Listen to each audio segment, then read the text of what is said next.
Hey, we're with Phoebe Bridgers. What's happening? Not much, man. How are you Yeah, guys? we're good. You have Good. a you have a song on our station called Kyoto, and you also have an album called Punisher that's punishing ears from here to there. Oh my gosh, how's it feel to be out in the world catching your vibe?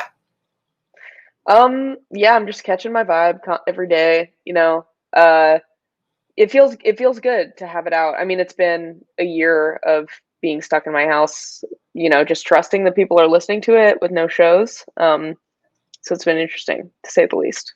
Yeah, does it feel like a false launch kind of with this happened? You were ready to go. You're like, I've been building, and I look at you. Your eyes are up in the air, like, oh, dude, you have no idea. kind of. I mean, Yeah, how have you been dealing with it? You have this amazing piece of art and music out for the world, and all of a sudden, I mean, like a lot of people, uh, it's a toe stub for a lot of artists, right? yeah, definitely felt like a toe stub. There was part of it that felt I had been on tour for pretty much like 2 years straight, and then when everything started to get canceled, and it felt like maybe it was going to be like 2 weeks or 4 weeks, uh, maybe there's part of me that's sort of relieved to have a break because I didn't have a scheduled day off until like June of last year. And then COVID happened, and it was like, I went through the phase like everybody else of making bread and trying to be a homebody, and then as it just started, the reality of everything started really crashing down on us. It got more and more depressing, and now I really miss tour. Yeah, right. People and interactivity and all that for sure. Well, interesting. A lot of people haven't been able to get footing and get their music out and sort of people wanting it. You've done that. I mean, how did you do that? Um, well, it's weird. I mean, just having the internet be your only connection to the world is so strange. Don't recommend it. But I think that when you engage people and talk to fans, I don't know, that's what I found comfort in, is just, you know, kind of taking away the wall between us more. Like we were all stuck at home and answering people's questions. I did like a fan video contest, just trying to be like creative with the current climate. I think is the only way that making music is fun right now. Phoebe, I thoroughly enjoyed watching you on Saturday Night Live. And at the end, when you go and smash the guitar, I was like, yeah! I want to know who or what were you channeling when you decided to smash the guitar on SNL? Um, I thought about it pretty last minute. Like we had planned what we were gonna do, and I never really move around on stage because I'll mess up. And then very last minute, we got Nate Walcott to play trumpet, who plays in Bright Eyes. And there's this amazing video of Bright Eyes playing TV where Nate Walcott smashes his trumpet, and I just I was like, I'm gonna do that, and that was it. That was as much thought as went into it, but Dude, it definitely was Bright so Eyes. rock star. Thank you. Yeah, I was like, she's gonna take out that monitor right there. She's gonna put it right through that monitor. And you were Totally. dedicated to it, by the way. You were not gonna take no for an answer. It was the guitar, you versus the monitor. Yeah, the guitar was like an axe for the monitor for sure. Now I got to ask you, talk about the internet and that moment. Going to be an all-time Saturday Night Live highlight. I believe. You know what I mean? It was some girl power stuff right there. Did you see any good memes come out of it? Memes. Um, hmm. Memes. It's hard to describe memes on the radio, but yeah, lots of good stuff. People were making fun of how I did it like a girl, like lots of memes about me like not smashing a guitar, which I appreciate. I thought that was funny. Like somebody made a TikTok of somebody like axing a stump and tagged me in it. I was like, that's definitely me. But yeah, I love the internet for stuff like that. Just kind of like sweeps up a moment and takes it into its own world. No. Well, and it was super cool that Dave Grohl, he's just like, yeah, when you're on the stage and you're feeling it, you just do it. And she did it, and it was awesome. Yeah, I mean, it's campy. It's like it's a performance. I think that the what was funny to me about it is just like the kind of music I make doesn't really make any sense with it, whereas maybe Nirvana makes more sense. So where does that guitar live now? Where does it go? Does it go to the Rock and Roll Hall of Fame? Is it in the halls of Saturday Night Live? Is it in a case in the corner? I'm gonna it's gonna be donated to charity to be determined, but Yeah, we got reached out by a couple people, and I thought that was a cool thing. Oh yeah, That's super cool. that'll be somebody's favorite rock memorabilia piece ever, right? Yeah, for sure. Do you have a favorite rock memorabilia piece that you keep? Anything you've got, like a pick from a show or a signed set list, or do you have something in your house that you keep?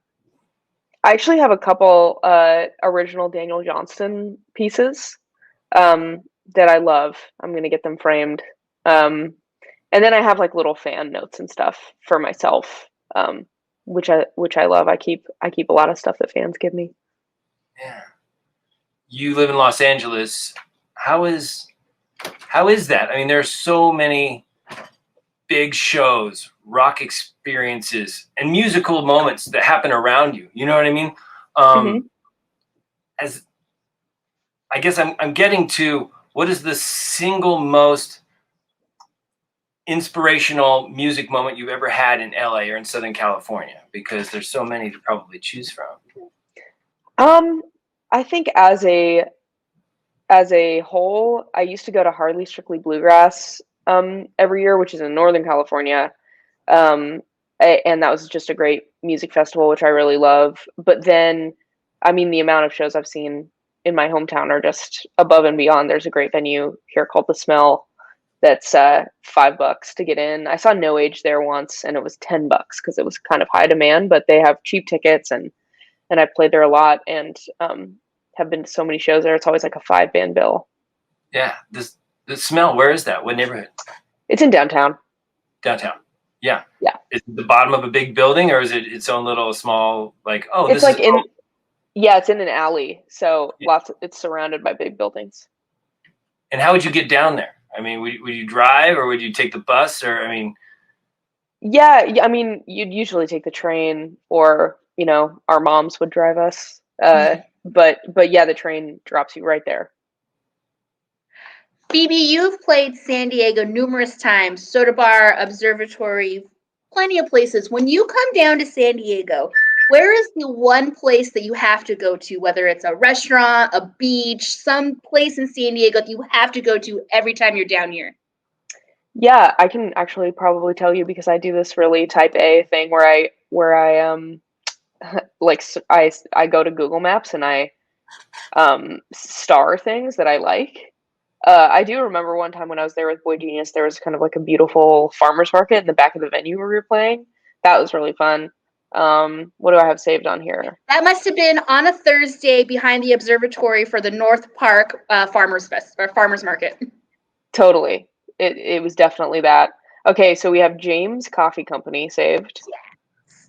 We have, what else? Well, yeah, Music Box.